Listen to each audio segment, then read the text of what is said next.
Current affairs के important topic revision के अंतर्गत आज हम यहाँ पर एक और विषय डिस्कस करेंगे। देखिए, आपने पिछले कई सालों के एग्जाम के पेपर जो हम कहते हैं कि प्रीवियस ईयर क्वेश्चन पेपर देखिए। प्रीवियस ईयर क्वेश्चन पेपर अगर आपने पिछले 4-5 सालों को देखा होगा तो वहां पर एक टॉपिक निकल कर आता है जिससे हर साल क्वेश्चन आपको पूछे जाते हैं, और वो है टॉपिक रिपोर्ट और सूचकांक। देखा जाए तो यहाँ पर आपको रिपोर्ट और सूचकांक या इंडेक्सेस जिसको हम कहते हैं, ये आपको अलग अलग विषयों से रिलेटेड होते हैं। कुछ देखे जाए तो यहाँ पर इकोनॉमिकल प्रोस्पेक्टिव से रिलेटेड आपके होंगे, काफी सारे यहाँ पर देखे जाए जो सबसे इंपॉर्टेंट जो चीजें आती हैं, दो विषय, एक इकोनॉमिकल दूसरा सोशल।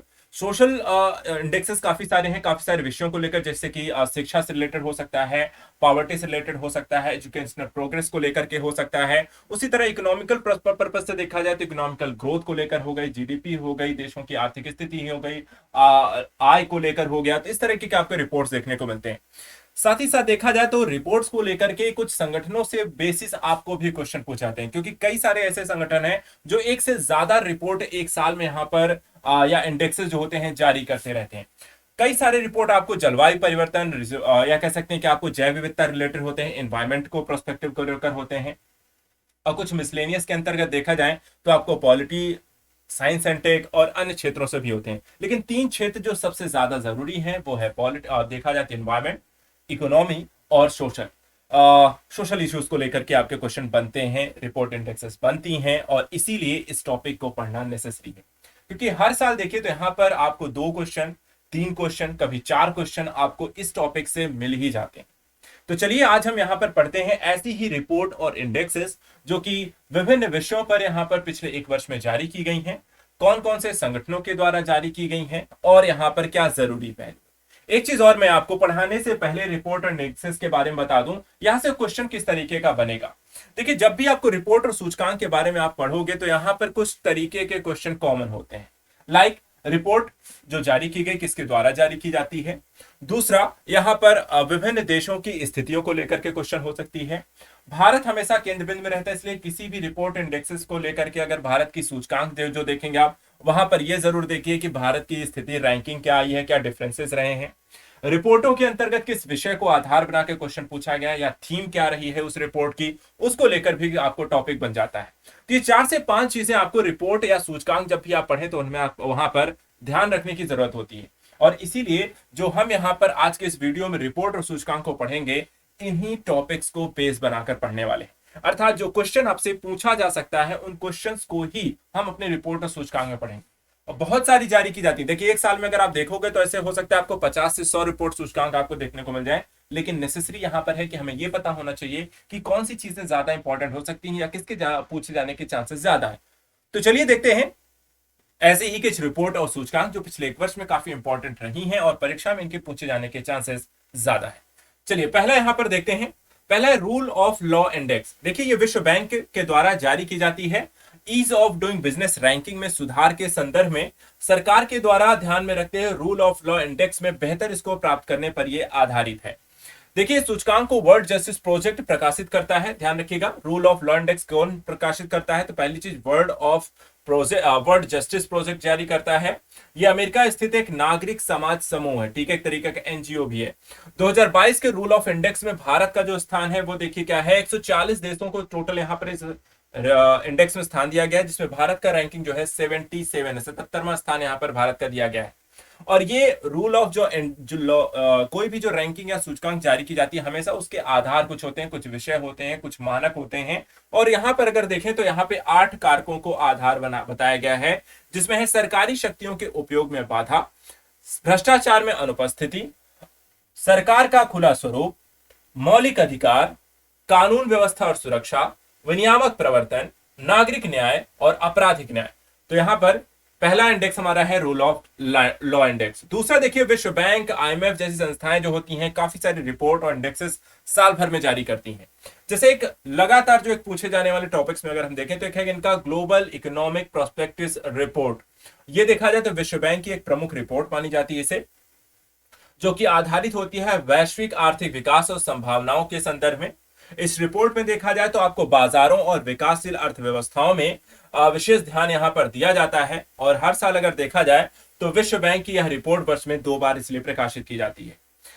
रिपोर्ट के जो प्रमुख अनुमान है उसमें देखें तो वैश्विक जीडीपी वृद्धि दर को 2023 में 1.7% यहाँ पे अनुमानित किया गया है। वहीं 2023 में भारत की जो उच्च वृद्धि दर रहेगी वो 6.6% यहाँ पे अनुमानित की गई है।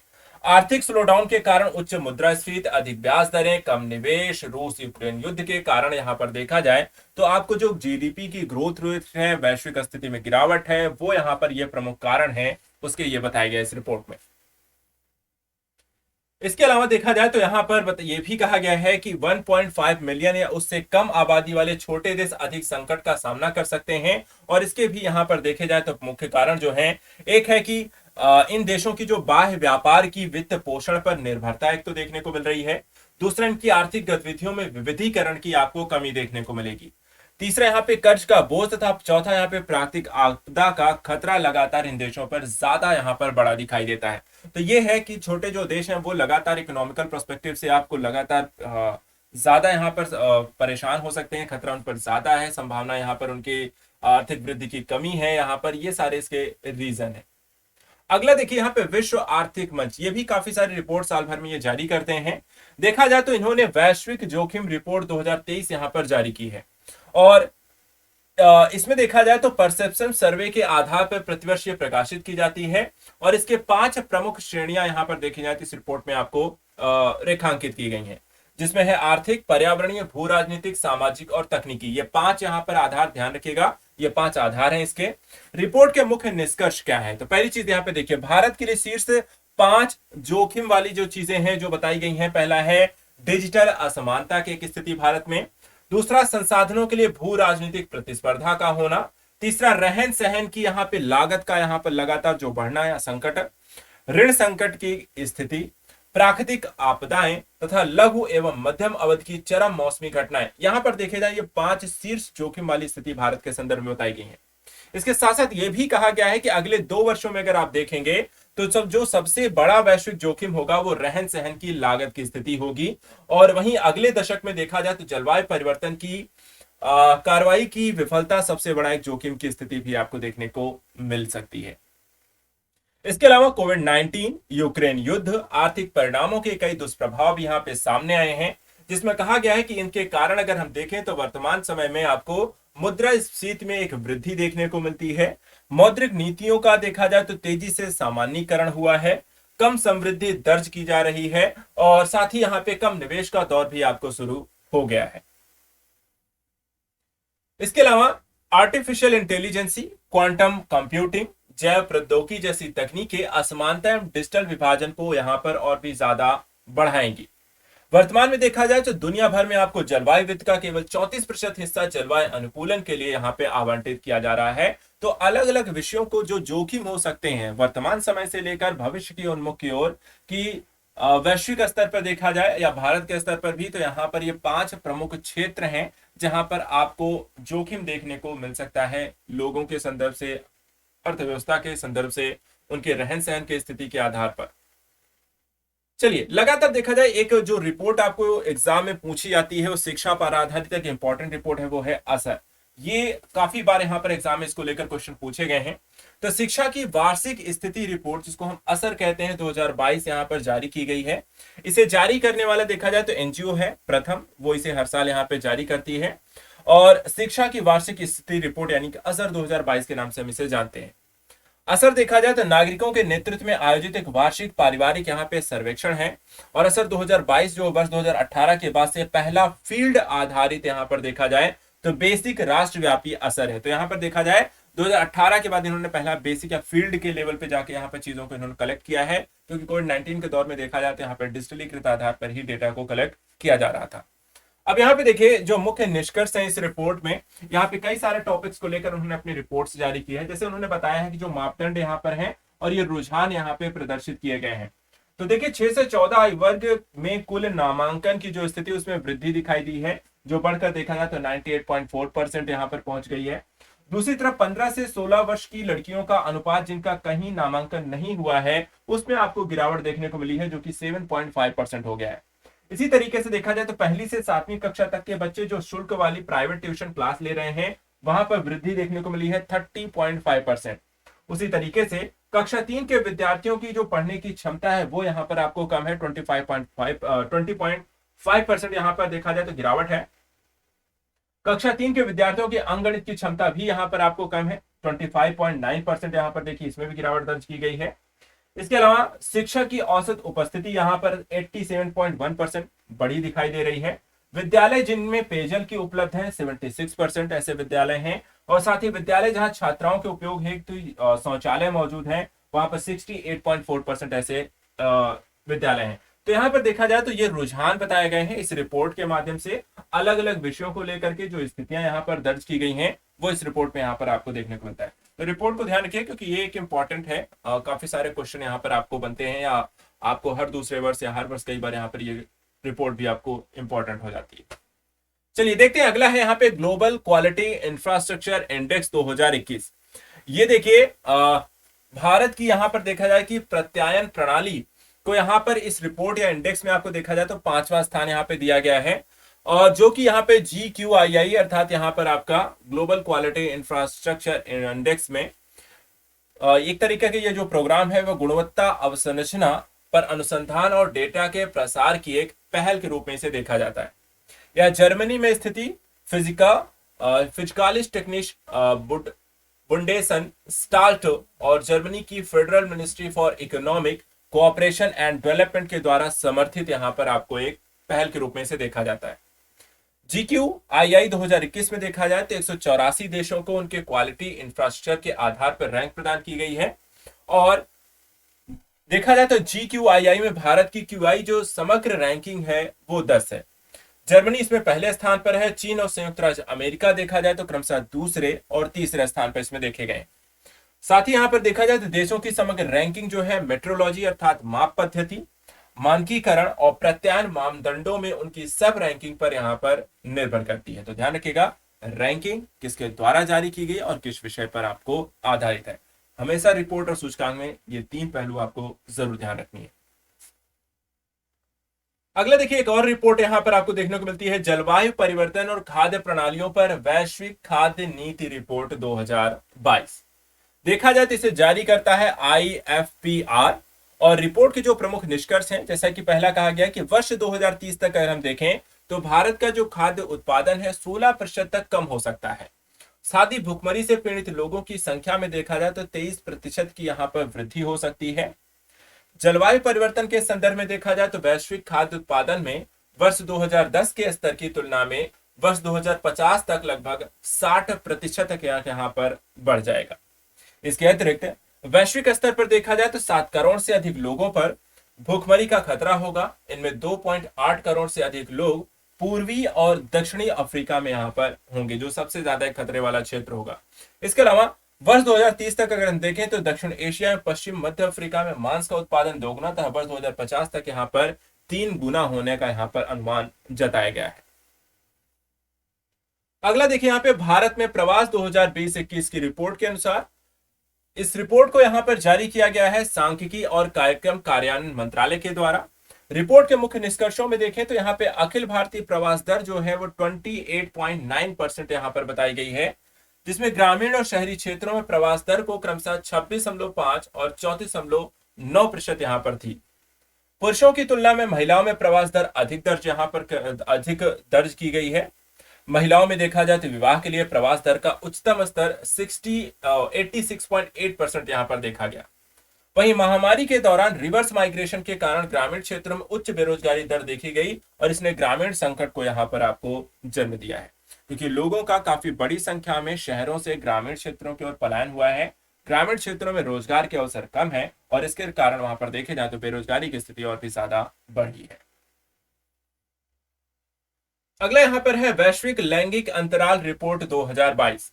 इस रिपोर्ट को जारी करता है विश्व आर्थिक मंच, और वर्ष 2022 में देखा जाए तो विश्व स्तर पर लगभग 68.81% यहाँ पर आपको लैंगिक अंतराल समाप्त हो जाएगा, और वर्ष 2021 की तुलना में इसमें मामूली सुधार हुआ है। रिपोर्ट यह भी कहता है कि मौजूदा प्रगति की दर पर पूर्ण लैंगिक समानता प्राप्त करने में हमें 132 वर्ष यहाँ पर लगने वाले हैं, और अभी तक किसी भी देश ने पूर्ण लैंगिक समानता हासिल नहीं की है। विश्व की 10 सबसे बड़ी अर्थव्यवस्थाओं ने लगभग 80% लैंगिक अंतराल यहाँ पे समाप्त लेकिन कर लिया है। यहाँ पे आप देख सकते हैं इस रिपोर्ट के अनुसार एक वैश्विक लैंगिक अंतराल सूचकांक में भारत के रिपोर्ट कार्ड कैसा है। तो यहाँ पे देखिए, ये 2022 में आप देख सकते हैं 146 देश थे और 2021 में यहाँ पे 156 देशों की रैंकिंग के आधार पर तुलना की गई है। हमें यहाँ पे थोड़ा सा ध्यान रखना है 2022 के आधार पर। इसमें देखिए वैश्विक लैंगिक अंतराल सूचकांक में भारत की जो रैंक है यहाँ पे देखा जाए 135 है, स्कोर देखा जाए तो 0.629 है। इसी तरीके से राजनीतिक सशक्तिकरण के दृष्टिकोण से अगर हम देखें तो यहाँ पर भारत की रैंक 48 है, जिनका स्कोर प्राप्त हुआ है 0.267। आर्थिक भागीदारी और अवसर की स्थिति में देखें तो 143 यहाँ पर रैंक है, स्कोर यहाँ पर 0.350। शिक्षा प्राप्ति के अवसर पर देखें तो 107वीं रैंक इनको प्राप्त हुई और ये रही है आपको 0.961। इसी तरीके स्वास्थ्य एवं उत्तर जीविता के संदर्भ में देखा जाए तो 106वीं यहाँ पर रैंक रही है, जो कि स्कोर यहाँ पर देखा था 0.937 रही है। तो ये यहाँ पर आपको भारत की जो 2022 में आपको रैंक है टोटल 146 देशों के संदर्भ में यहाँ पर, और पिछले वर्षों की तुलना में देखा जाए तो आपको इसमें सुधार जरूर देखने को मिला है, लेकिन अभी भी काफी काम करने की स्थिति अभी बाकी है। अगला है देखिए नमूना पंजीकरण प्रणाली सांख्यिकी रिपोर्ट 2020, जिसे भारत के रजिस्ट्रार जनरल और जनगणना आयुक्त कार्यालय ने यहाँ पे फिलहाल इसे जारी किया है। और इस नमूना पंजीकरण सांख्यिकी रिपोर्ट 2020 की स्थिति में अगर हम देखें तो यहाँ पर एक रिपोर्ट जारी की गई है, जिसमें आपको काफी सारे आंकड़े यहाँ पे प्रदर्शित किए गए हैं। 2014 और 2020 की स्थिति का एक तुलनात्मक यहाँ पर आपको डेटा भी दिया गया है। जैसे डेटा कहता है अशोधित जन्म दर जो है, अर्थात एक वर्ष में प्रति 1000 जनसंख्या पर जीवित जन्मों की संख्या कितनी है। तो यहाँ पर देखिए 2014 में देखा जाए तो ये 21% थी और 2020 में अगर देखा जाए तो यहाँ पर आपको 19.5 रह गई है। इसी तरीके से देखा जाए तो अशोधित मृत्यु दर आपको देखा जाए तो 6 माह में प्रति 1000 जनसंख्या पर होने वाली मृत्यु की संख्या को हम यहाँ पे अशोधित मृत्यु दर कहते हैं। और इसमें भी आप देखें तो पहले यहाँ पर 6.7 थी, जो कि अब यहाँ पर गिरकर 6 रह गई है, 6% रह गई है। इसी तरीके से कुल प्रजनन दर को अगर आप देखें, टोटल फर्टिलिटी रेट TFR अगर हम देखें तो भारत की थी 2014 में 2.3, जो कि यहाँ पर अब गिरकर हो गई है 2। तो यहाँ पर लगातार हर चीजों में आपको एक गिरावट की स्थिति देखने को जरूर मिली, एक सुधार के तौर पे इसे देखा जाना चाहिए इस गिरावट को। इसके अलावा नवजात मृत्यु दर को देखा जाए तो यहाँ पर आपको 6 राज्यों केंद्र शासित प्रदेशों में अगर हम देखें तो SDG का जो लक्ष्य यहाँ पर आपको है 98 से पहले प्राप्त कर लिया गया। और ये राज्य केंद्र शासित प्रदेश हैं केरल, दिल्ली, तमिलनाडु, महाराष्ट्र, जम्मू और कश्मीर और पंजाब में। इसके अलावा देखा जाए तो नवजात जो मृत्यु दर की स्थिति थी वो 26 थी, और जो कि यहाँ पे गिर करके आपको 20 हुई है। इसके अलावा देखा जाए शिशु मृत्यु दर भी आपको 39 से गिर करके 28 रह गई है। और 5 वर्ष से कम आयु के बच्चों की जो मृत्यु दर रही है वो भी 45 से गिरकर आपको 20 वर्ष आ गई है। इसके अलावा 11 राज्यों के शासित प्रदेशों में आपको देखा जाए तो SDG लक्ष्य जो है 25 थी से कम जो होनी चाहिए उसे पहले यहाँ पे प्राप्त कर लिया गया है। ये राज्य हैं जैसे कि आपको केरल, तमिलनाडु, दिल्ली, महाराष्ट्र, जम्मू कश्मीर, कर्नाटक, पंजाब, पश्चिम बंगाल, तेलंगाना, गुजरात, हिमाचल प्रदेश। इन राज्यों में देखा जाए तो जो आपको एक टारगेट था SDG लक्ष्य के तहत यहाँ पर जो 25 से कम होना चाहिए था, 5 वर्ष से कम आयु के बच्चों की जो मृत्यु दर, उस उन्हें यहाँ पर इनके द्वारा प्राप्त कर लिया गया है। तो ये जो डेटा है, रेट है, आपको इन्हें यहाँ पे ध्यान रखना है। ये इंपॉर्टेंट हो सकते हैं, काफी सारी चीजें यहाँ पर सुधार के अवसर पे, तो इनको यहाँ पर एक बार ध्यान रखना है। इसके अलावा देखिए राष्ट्रीय परिवार सर्वेक्षण रिपोर्ट, जिसे हम NFHS रिपोर्ट भी कहते हैं, इसका 5वां यहाँ पर संस्करण आ गया है। और इसे स्वास्थ्य परिवार कल्याण मंत्रालय ने राष्ट्रीय परिवार स्वास्थ्य सर्वेक्षण 5वीं रिपोर्ट को यहाँ पे जारी किया गया है। यहाँ पर आप देख सकते हैं संकेतक जो दिए गए हैं। दूसरी तरफ NFH5 के 2019 से 21 के डेटा दिया गया है। और तीसरा यहाँ पर चौथे सर्वेक्षण का आपको डेटा से तुलना भी आप यहाँ पर कर सकते हैं। चलिए देखते हैं कौन कौन से संकेतक यहाँ पर इसके लिए प्रयोग किए गए हैं। देखिए सबसे पहले यहाँ पे जो संकेतक प्रयोग किया गया है कुल प्रजनन दर प्रति महिला बच्चों की औसत संख्या के संदर्भ में। और इसे यहाँ पर देखा जाए तो जो कि बताया गया है कि प्रति महिला लगभग 2.1 बच्चों के प्रतिस्थापन स्तर की प्रजनन क्षमता इसे कहा जाता है। और इसे जनसंख्या वृद्धि को नियंत्रण रखने के लिए यहाँ पे आवश्यक भी माना जाता है। तो यहाँ पे देखिए जो कुल प्रजनन दर की एक स्थिति रही है वो यहाँ पर पहले 2015-16 में जो 2.2 थी उसमें गिर करके 2% हो गया, 2 पर आ गया है। मतलब हमारे 2 का एक जो कॉन्सेप्ट है वहां पे आप इसे देख सकते हैं। और इस प्रतिस्थापन दर यहाँ पर आपको ठीक है, लेकिन अगर इससे गिरावट आपको आती है, ये 2 से भी कम आती है, तो वर्तमान जो जनसंख्या है उसके मुकाबले यदि आपको फिर क्या होगा कि प्रतिस्थापन दर आपको कम होती जाएगी और इससे जनसंख्या में गिरावट की एक स्थिति आपको देखने को मिलेगी। इसके अलावा यहाँ पर आप देखिए अगला जो डेटा इसमें दिया गया है कि गर्भ निरोधक प्रसार जो दर है वो 67% बढ़ गया, अर्थात पहले से ज्यादा यहाँ पे इसका उपयोग किया जा रहा है, पहले 54% था। इसके अलावा गर्भ के प्रथम 3 महीनों में गर्भवती महिलाओं के द्वारा प्रसव पूर्व देखभाल केंद्रों का यहाँ पर दौरे की स्थिति देखा जाए तो पहले ये 70% है, पहले के मुकाबले देखा जाए तो पहले 59 था, अब यहाँ पर इसमें भी वृद्धि हो गई है, 70% आप इसे देख सकते हैं। परिवार नियोजन की जरूरतें जो पूरी नहीं हुई यहाँ पर देखा जाए तो पहले ये 13% था, ये गिर करके यहाँ पर सिर्फ 9% रह गया है। इसके अलावा 12 से 23 महीने के बच्चों में पूर्ण टीकाकरण की स्थिति भी देखा जाए तो 76% यहाँ पर देखी गई, जो पहले यहाँ पे 62% था। इसके अलावा कुल जनसंख्या में जो लिंगानुपात है वहां पर देखा जाए तो ये यहाँ पर 1020 बताया गया है, जो पहले यहाँ पर आपको देखा जाए तो 991 यहाँ पे दर्ज किया गया था। तो यह पहली बार है जब किसी भी एनएफएच जनगणना में लिंगानुपात महिलाओं के पक्ष में झुका हुआ दिखाई दिया। ये एक बहुत बड़ा यहाँ पर आप कह सकते हैं कि आपको एक ग्रोथ आपको देखने को मिल सकती है कि लिंगानुपात में पहली बार आपको ये 1000 पुरुषों पर 1020 महिलाएं देखने को मिल रही हैं। ये एक बड़ा डेटा आपको देखने को मिलेगा। तो ये सारे जो डेटा है ये रिपोर्ट से भी आपको क्वेश्चन आपके एग्जाम में आए हुए हैं, इसको यहाँ पे ध्यान रखना है। इसके अलावा देखिए अन्य जो डेटा इस रिपोर्ट में यहाँ पे प्रकाशित किए गए हैं, जैसे कि नवजात मृत्यु दर जो है, जो कि प्रति 1000 जीवित जन्मों में व्यक्त जीवन के पहले 28 दिनों के दौरान सभी जीवित जन्मों शिशु मृत्यु दर प्रति 1000 जीवित जन्म पर दर्शाई जाती है। तो यहाँ पर देखिए जो डेटा है इसमें भी आपको सुधार देखने को मिला है। पहले यहाँ पर ये 29.5 था, जो कि यहाँ पर अब सुधार कर हो गया है 24.9। इसी तरह शिशु मृत्यु दर को अगर हम देखें प्रति 1000 जीवित जन्म पर, तो ये पहले आपका 40.7 था, जो कि सुधार होकर 35.2 पे आ गया, 35.2 पे है। 5 वर्ष से कम आयु के बच्चों की जो मृत्यु दर है प्रति 1000 जीवित जन्म पर, ये पहले 49.7 पे था, जो कि अब सुधार होकर के आ गया है 41.9 पर। इसी तरह 20 से 24 वर्ष की आयु की महिलाओं का जो विवाह 18 वर्ष की कम आयु से पहले हुआ है, इसमें भी देखा जाए तो यहाँ पर आपको पहले से ज्यादा वृद्धि एक देखने को मिली है। पहले ये 13% था, लेकिन हाल ही के दिनों में इसमें 23.3% यहाँ पर आपको देखा जाए तो एक तरह की ग्रोथ देखने को मिली है, जो कि एक चिंता का विषय है। इसके अलावा संस्थागत जो प्रसव की स्थिति है, यहाँ पर भी आपको देखा जाए तो ये इसमें वृद्धि देखने को मिली। पहले 79% था, लेकिन अब इसमें बेहतर सुधार है, 89% तक संस्थागत यहाँ पे प्रसव हो रहे हैं। 5 वर्ष से कम आयु के बच्चे जो ठिगनेपन से पीड़ित हैं, आयु के अनुरूप जिनकी लंबाई अर्थात कम रहती होती है, वहां पर देखा जाए तो इसमें पहले ये 38% था, अब ये गिर करके 36% हो गया है। इसके अलावा 5 वर्ष से कम आयु के बच्चे दुबलेपन यहाँ पर वेस्टेड से पीड़ित था, ऊंचाई के अनुरूप यहाँ पर उनका वजन उतना नहीं होता, जितनी हाइट है उतना वजन नहीं होता उसके अनुरूप। यहाँ पर भी देखा जाए तो गिरावट दर्ज की गई है, अर्थात पहले से बेटर हो रही है। पहले ऐसे आंकड़े 21% थे, जो अब सुधार करके 19% रह गए। इसके अलावा 5 वर्ष से कम आयु के बच्चे जिनका वजन यहाँ पे कम है, अंडरवेट है, आयु के अनुरूप जिनका वजन नहीं है, ये 30.58% था पहले, जो कि यहाँ पे सुधार हो गया 32.1% आ गया है। तो काफी सारे यहाँ पर देखा जाए तो आपको सकारात्मक कह सकते हैं कि डेटा इसमें रिपोर्ट्स में यहाँ पर आपको देखने को मिलेगा। तो इस रिपोर्ट्स को अच्छे से ध्यान रखिएगा, काफी सारे इंपॉर्टेंट एस्पेक्ट हैं ये। क्वेश्चन के रूप में रिपोर्ट इंडेक्सेस के अलावा जनसंख्या संदर्भित भी क्वेश्चन है, वहां पे भी आपको क्वेश्चन बनते हैं, काफी पूछे भी जाते हैं, तो ध्यान रखना है।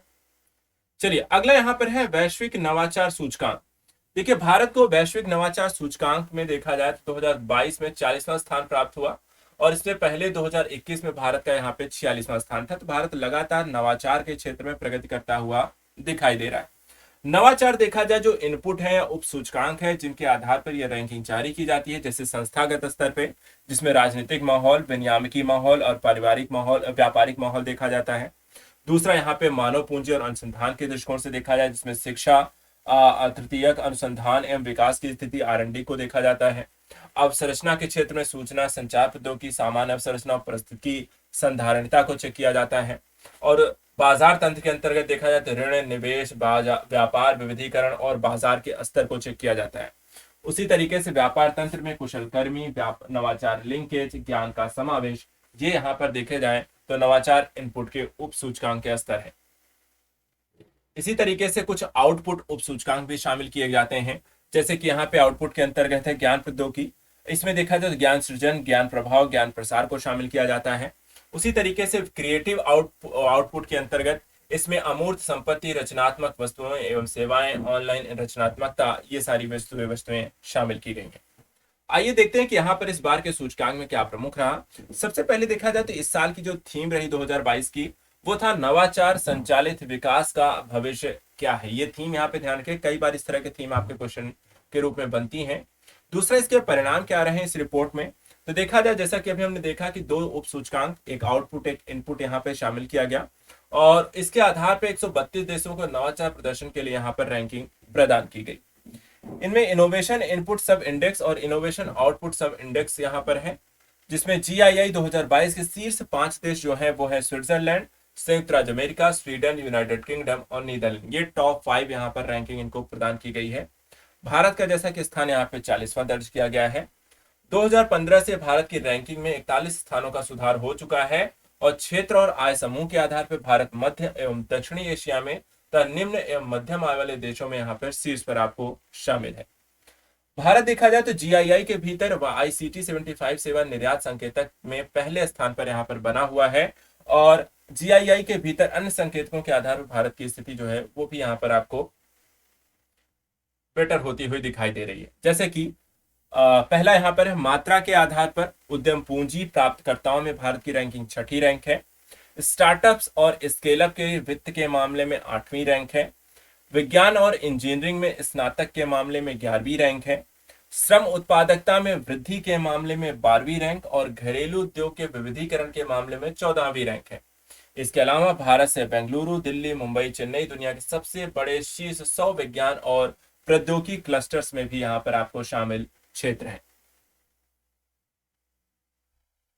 चलिए अगला यहाँ पर है वैश्विक कार्बन बजट रिपोर्ट 2022, जिसे GCP की स्थापना देखा जाए तो 2001 में हुई थी और इसके निम्नलिखित यहाँ पर मध्य एक साझेदार हैं जो इसे मिलकर के जारी करते हैं, जिसमें है international geosphere biosphere programme, international human dimension programme on global environmental change, world climate research programme and diversities, और इसे जारी करता है ग्लोबल कार्बन प्रोजेक्ट। ठीक है, देखा जाए तो यहाँ पर ये सारे संस्थान जो मिल करके विभिन्न गतिविधियों संबंधित, जिसमें आपको जैव विविधता, विज्ञान अनुसंधान की गतिविधियां हैं, अंतर सरकारी यहाँ पर आपको गैर सरकारी संगठन के साझेदारी यहाँ पर आपको शामिल होते हुए दिखाई देती है। इस तरह की रिपोर्ट का यहाँ पे लक्ष्य क्या है, देखिए यहाँ पे जो ये रिपोर्ट जारी की जाती है इसका उद्देश्य है वैश्विक कार्बन चक्र का पूरा एक मानचित्रण प्रस्तुत करना।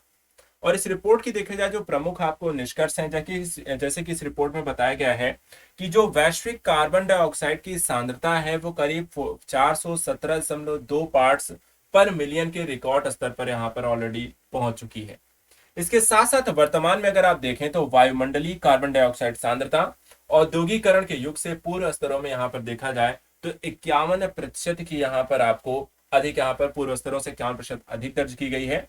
इसके अलावा एक चीज और है कि चीन और यूरोपीय संघ में अनुमानित कार्बन डाइऑक्साइड उत्सर्जन में एक कमी यहाँ पर दर्ज की गई है, लेकिन अमेरिका, भारत में यहाँ पे 6% और शेष विश्व में देखा जाए तो वृद्धि जो होती है वो यहाँ पर आपको दर्ज की गई है। इसके अलावा जलवायु परिवर्तन प्रदर्शन सूचकांक 2023, जिसे कि जर्मन वॉच के द्वारा यहाँ पर आपको जारी किया जाता है, इसे न्यू क्लाइमेट इंस्टीट्यूट और क्लाइमेट एक्शन नेटवर्क यानी कि CCPI भारत सहित 59 देशों और यूरोपीय संघ का यहाँ पर देखा जाए तो ये मूल्यांकन करता है। CCPI जो है वो 4 श्रेणियों को शामिल करता है जिसके आधार पर यह मूल्यांकन होता है जिसमें है ग्रीन हाउस गैस उत्सर्जन, नवीनीकरणीय ऊर्जा, ऊर्जा उपयोग और जलवायु नीति। देखा जाए तो यह विभिन्न देशों द्वारा पेरिस समझौते के कार्यान्वयन को भी यहाँ पर देखा जाए तो ये आपको ट्रैक करता है। जलवायु प्रदर्शन सूचकांक के प्रमुख अगर हम रिपोर्ट्स में देखें तो यहाँ पर देखा जाए तो इस सूचकांक के प्रथम जो 3 स्थान हैं उन्हें रिक्त रखा गया है, क्योंकि कोई भी देश यहाँ पर उन मानकों को प्राप्त नहीं कर पाया है। और श्रेणियों में देखा जाए तो पर्याप्त प्रदर्शन नहीं किया गया है। डेनमार्क देखा जाए तो इस सूचकांक में 4थे स्थान पर है। CCPI के अंतर्गत भारत को यहाँ पे 2 स्थानों का सुधार करते हुए भारत यहाँ पर देखा जाए तो 8वें स्थान पर पहुंच गया है। तो ये 3 चीज यहाँ पर आपको ध्यान रखनी है। अगला इसमें है the state of the world birds, जिसे जारी करता है bird life international. Bird life international एक गैर लाभकारी देखा जाए तो वैश्विक संरक्षण समूह है और यह पक्षियों के लिए आधिकारिक लाल सूची जारी करने वाला भी एक संगठन। रिपोर्ट का जो मुख्य निष्कर्ष है इसमें देखा जाए तो पक्षियों की करीब 10,994 मान्यता प्राप्त विलुप्त प्रजातियों में से लगभग आधे के लिए उत्पन्न संकट पर यहां पर प्रकाश डाला गया है। अगला यहां पे देखिए लिविंग प्लैनेट रिपोर्ट 2022 और लिविंग प्लैनेट इंडेक्स, इसे जारी करता है world wide fund for nature यानी कि WWF, और वर्ष 1961 में स्थापित एक अंतरराष्ट्रीय गैर सरकारी संगठन, इसका जो मुख्यालय है ग्लैंड स्विट्जरलैंड में है। यह रिपोर्ट प्रत्येक 2 वर्ष में यहाँ पर जारी करते हैं। यह रिपोर्ट इस तथ्य का मापन करती है कि जैव विविधता के नुकसान और जलवायु परिवर्तन के कारण पर्यावरण पर बढ़ते दबाव के प्रति प्रजातियां कैसे यहाँ पे प्रतिक्रिया करती हैं। इस रिपोर्ट का जो शीर्षक है ये ध्यान रखिएगा क्या है यहाँ पर, जैसे शीर्षक है, थीम है, कुछ भी आप इसे कह लें, building a nature positive society. देखा जाए तो जो प्रमुख निष्कर्ष है, जैसे कि इसमें कहा गया है, पिछले 50 वर्षों में दुनिया भर में वनों में पाए जाने वाले स्तनधारियों, पक्षियों, उभयचरों, सरीसृपों, मछलियों की आबादी में करीब 69% की यहां पर एक गिरावट दर्ज की गई है। सबसे ज्यादा जो गिरावट दर्ज की गई वो लैटिन अमेरिका और कैरेबियाई देशों में दर्ज की गई है। अगला यहां पर है global forest declaration assessment report 2022। यह नागरिक समाज नेतृत्व के द्वारा एक स्वतंत्र पहल के संदर्भ में, या एक स्वतंत्र पहल है इसे, और इस रिपोर्ट में 2030 तक निर्वनीकरण को रोकने और 350 मिलियन हेक्टेयर बंजर भूमि की पुनर्बहाली की दिशा में हुई प्रगति का यहाँ पर आकलन करने हेतु यहाँ पे किया गया है। इस रिपोर्ट में देखी जाए तो 4 प्रमुख विषयों को शामिल किया गया है, जैसे अति महत्वपूर्ण वन लक्ष्य 2030 तक प्राकृतिक वनों की क्षति और निम्नीकरण को यहाँ पर समाप्त करना, संधारणीय उत्पादन और विकास, कानूनी नीति संस्थागत फ्रेमवर्क सहित वन अभिशासन यानी कि गवर्नेंस, और वनों के लिए वित्त। ये सारी रिपोर्ट्स यहाँ पर देखा जाए global forest declaration assessment report 2022 के अंतर्गत यहाँ पर की गई। इस रिपोर्ट में देखा जाए जो प्रमुख निष्कर्ष बताए गए हैं, जैसे कि वनों की कटाई की दर में 6.3% की गिरावट दर्ज की गई, जो कि लक्ष्य यहाँ पर 10% रखा गया है। इसी तरह वाणिज्यिक कृषि और इमारती लकड़ियों के लिए वृक्षावरण ह्रास में 6% की कमी की गई है, जबकि लक्ष्य 20% है। वनों के लिए समन संबंधी वित्त प्रति वर्ष औसतन $2.3 बिलियन है, जबकि लक्ष्य यहाँ पर है 460 बिलियन। और वनों और वन भूमियों से संबंधित गवर्नेंस अभी पर्याप्त रूप से मजबूत नहीं है। सभी क्षेत्रों में इसमें से संबंधित कानूनी 6 और नीतिगत उपायों को मजबूत करना यहाँ पर आपको शामिल रहा। चलिए अगली रिपोर्ट यहाँ पर है सतत विकास रिपोर्ट 2022। ये सुर्खियों में क्यों है? क्योंकि सतत विकास रिपोर्ट 2022 में भारत को 163 देशों में देखा जाए तो 121वां स्थान यहाँ पे प्राप्त हुआ है। और ये रिपोर्ट सतत विकास समाधान नेटवर्क यानी कि SDSN के द्वारा स्वतंत्र विशेषज्ञों के एक समूह के द्वारा प्रकाशित की जाती है। लगातार देखा जाए तो दूसरे वर्ष यहाँ पर विश्व विकास लक्ष्यों की प्राप्ति की दिशा प्रगति नहीं कर रहा है। और रिपोर्ट में यह भी कहा गया है कि 2030 और उसके बाद सतत विकास लक्ष्यों के मामले में प्रगति के लिए विश्व के समक्ष मूलभूत शर्तें जो है वो है शांति, कूटनीति और अंतरराष्ट्रीय सहयोग। भारत के प्रदर्शन को लेकर जो रिपोर्ट यहाँ पर कहती है कि भारत की रैंकिंग में लगातार तीसरे वर्ष गिरावट दर्ज की गई है। वर्ष 2020 में देखा जाए तो 117, 21 में 2021 में 120 और इस वर्ष यहाँ पर 121वां स्थान यहाँ पे प्राप्त हुआ है। भारत ने एसडीजी के 2 लक्ष्य यानी कि एसडीजी 12 और एसडीजी यहाँ पे 13 को प्राप्त कर लिया है। एक लक्ष्य यानी कि एसडीजी 4 जो है के मामले में यहाँ पे चुनौतियां बनी हुई हैं। 3 लक्ष्य जो कि एसडीजी 1, 7 और 10 में महत्वपूर्ण चुनौतियां यहाँ पर बनी हुई हैं। कुल 17 एसडीजी में से 11 लक्ष्य जो है जैसे कि दूसरा, तीसरा, 5वां, 6वां, 8वां, 9वां, 11वां, 14वां, 15, 16 और 17 की प्राप्ति में बड़ी चुनौतियां यहाँ पर भारत के समक्ष बनी हुई हैं। राज्य ऊर्जा और जलवायु सूचकांक देखिए जाए तो ये आपको नीति आयोग ने यहाँ पर इसे जारी किया है, राज्य ऊर्जा जलवायु सूचकांक। और इस सूचकांक का जो उद्देश्य है ये 5 यहाँ पर उद्देश्य बताए गए हैं, जैसे कि डिस्कॉम का प्रदर्शन, ऊर्जा की सुलभता, वहनीयता, विश्वसनीयता, तीसरा है स्वच्छ ऊर्जा पहल, चौथा है ऊर्जा दक्षता और 5वां है पर्यावरणीय संधारणता और नई पहल। देखा जाए तो राज्य और केंद्र शासित प्रदेशों का जो प्रदर्शन है इसमें आधे से अधिक राज्यों ने औसत से अधिक का यहाँ पर स्कोर प्राप्त किया है। और समग्र प्रदर्शन के आधार पर देखे जाए तो शीर्ष स्कोर प्राप्त करने वाला जो राज्य है वो है चंडीगढ़। न्यूनतम स्कोर प्राप्त करने वाला राज्य यहाँ पे लक्षद्वीप है। वर्गीकरण के आधार पर शीर्ष 3 प्रदर्शनकारी जैसे कि बड़े राज्यों में है गुजरात, केरल और पंजाब, छोटे राज्यों में गोवा, त्रिपुरा, मणिपुर और केंद्र शासित प्रदेशों में देखा जाए चंडीगढ़, दिल्ली तथा दादरा नागर हवेली और दमन और दीव शामिल है। अगला है REN21 की नवीनीकरणीय ऊर्जा 2022 ग्लोबल स्टेटस रिपोर्ट। और इसे यहाँ पर जैसा कि जानते हैं जारी करता है REN21 और 21वीं सदी के लिए अक्षय ऊर्जा नीति नेटवर्क। REN21 जो है विज्ञान, सरकारों, गैर सरकारी संगठनों, उद्योग जगत के प्रतिनिधियों का एकमात्र वैश्विक यहाँ पर आपको समुदाय देखने को मिलता है।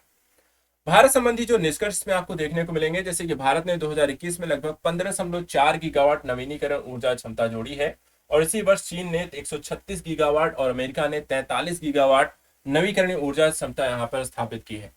इस प्रकार नवीकरण ऊर्जा क्षमता बढ़ाने के मामले में भारत यहाँ पर तीसरे स्थान पर है। भारत अब नई सौर फोटोवोल्टिक यानी कि सोलर पीवी क्षमता के मामले में विश्व का तीसरा सबसे बड़ा बाजार है, जिसकी कुल सौर ऊर्जा क्षमता स्थापित करने के मामले में जो चीन है 305.9 गीगावाट के बाद भारत 60.4 गीगावाट विश्व में यहाँ पर चौथे स्थान पर वर्तमान समय में दिखाई देता है। इसके अलावा 2021 में देखा जाए तो ऊर्जा क्षमता जोड़ने के मामले में भारत की रैंकिंग देखा जाए, जैसे कि भारत की नई सौर जल तापन क्षमता वृद्धि के मामले में दूसरे स्थान पर है, भारत जल विद्युत क्षमता वृद्धि के मामले में तीसरे स्थान पर है और भारत इथेनॉल उत्पादन के मामले में यहां पर आपको 5वें स्थान पर दिखाई देता है। इसके बाद आता है वैश्विक भुखमरी सूचकांक 2022, जो कि अक्टूबर महीने में देखा जाए तो इसे यहाँ पे जारी किया गया, जिसे जर्मनी की वेल्ट, हंगर हिल्फे और आयरलैंड की कंसर्न वर्ल्ड वाइड के द्वारा यहाँ पर आपको जारी किया जाता है। वैश्विक भुखमरी सूचकांक 2022 में देखिए तो बेलारूस, ब्राजील, चीन सहित 17 देश शीर्ष स्थान पर रहे और भारत का स्थान देखा जाए तो 121 देशों में यहाँ पर 107 रहा। इस इंडेक्स के अनुसार भारत 29.1 स्कोर के साथ भूख के गंभीर स्थिति में रहा और भारत के पड़ोसी देशों में देखा जाए तो श्रीलंका 64, म्यांमार 71, नेपाल 81, बांग्लादेश 84, पाकिस्तान 99 स्थान पर आपको बने हुए। दक्षिण एशिया में भारत अफगानिस्तान को से ही यहाँ पर बेहतर है, अफगानिस्तान का स्थान 109 बताया गया है। यमन देश सबसे नीचे है जो कि 121वें स्थान पर यहाँ पर आपको बताया गया है। वैसे भारत ने इस रिपोर्ट का यहाँ पर खंडन किया और इसका विरोध भी किया है। यहाँ पे देखा जाए भारत सरकार ने इस रिपोर्ट को यहाँ पे जारी करने वाली संस्था पर भारत की छवि को नुकसान पहुंचाने का यहाँ पे आरोप भी लगाया है, क्योंकि भारत जिन पड़ोसी देशों की सहायता कर रहा है उनकी रैंकिंग से भी यहाँ पर वो बेहतर है। जबकि श्रीलंका में देखा जाए तो खाद्य आपातकाल लगाया गया है, पाकिस्तान में बाढ़ के कारण अन्य देशों की यहाँ पर यही हालत है और इस इंडेक्स में बहुत ही कम आंकड़े लिए गए हैं जो पूरे भारत की स्थिति को यहाँ पर बेहतर तरीके से नहीं समझ सकते हैं। तो यहाँ पर देखा जाए तो ये स्थिति कई बार आपको ऐसी रिपोर्ट भी आती है जिसका सरकार यहाँ पे खंडन करती है। इसके बाद है अगला है हैनले पासपोर्ट सूचकांक 2023। हैनले पासपोर्ट का ये नवीनतम सूचकांक 2023 में लंदन स्थित हैनले और पार्टनर के द्वारा यहाँ पर आपको जारी किया गया।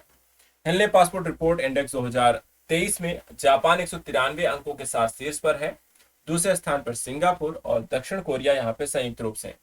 भारत का स्थान देखें तो हैनले पासपोर्ट इंडेक्स में 199 देशों में यहाँ पर आपको 85 रहा।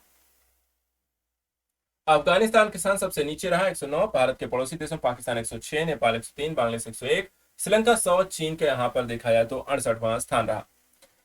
हेलो पासपोर्ट इंडेक्स के अलावा आर्ट एंड कैपिटल ने पासपोर्ट इंडेक्स 2022 जारी किया, जिसमें भारत का स्थान यहाँ पर 87 रहा और जबकि यूएई का यहाँ पर शीर्ष था। तो अलग अलग देशों के द्वारा अलग अलग यहाँ पर रिपोर्ट जारी की जाती है, अलग अलग संगठनों के द्वारा। अगला यहाँ पे है विश्व प्रेस स्वतंत्रता सूचकांक 2022। इसे world press freedom index 2022 reports without borders संस्था के द्वारा यहाँ पर जारी किया जाता है और वर्ल्ड प्रेस फ्रीडम इंडेक्स में भारत का स्थान 180 देशों में देखा जाए तो 150वां रहा। भारत के पड़ोसी देश नेपाल का स्थान 76वां है। अफ्रीका महाद्वीप का सबसे नीचे स्थान पर नॉर्थ कोरिया है, जबकि चीन देखा जाए तो 175वें स्थान पर है।